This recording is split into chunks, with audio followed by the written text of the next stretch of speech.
also talks about that Russia is still committed to what he says is the basic principles, which are, and he says it again in his statement after that call, the root causes, as he puts it, of this 3-year war. When President Putin talks about root causes, what he means is that he wants Ukraine to be almost entirely neutral. It can't join NATO, that it wants Ukraine to hand over more territory than the Russians actually hold at this stage, and a number of other demands which Ukrainians will not sign up to. So here's the point. It doesn't look as if President Trump is now going to be hosting these talks or leading these talks. It looks like he wants the Ukrainians and the Russians to do it.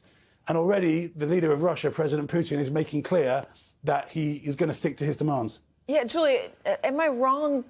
Listen, it's early. We're going to find out more about this call. But am I wrong to read into this as Donald Trump backing away from it, washing his hands of the negotiations? I mean, he kept saying on day one that he would end it. It's day 114 or something. It's still going. And by saying the Vatican wants to host this, they're going to handle it, is this him saying, I'm no longer a part of these negotiations, let them hash it out?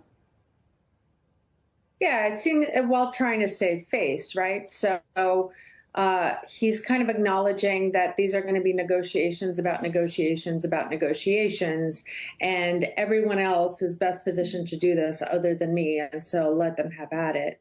I think it's interesting also, lead up to today's call, you had people like Margarita Simonyan, who is the editor-in-chief of Russia Today, RT, a 100% Kremlin-funded operation. She is one of Putin's favorite propagandists, and she was trolling J.D. Vance on Twitter in English.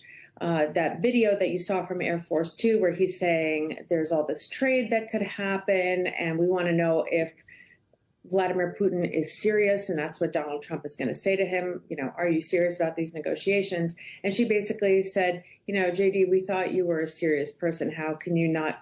Oh, because he said, we don't know if Vladimir Putin knows the way out of this war, if he knows how to get out of this war. And she said, yeah, he obviously knows how to get out of this war, meaning press it till the very end, till he conquers all of Ukraine.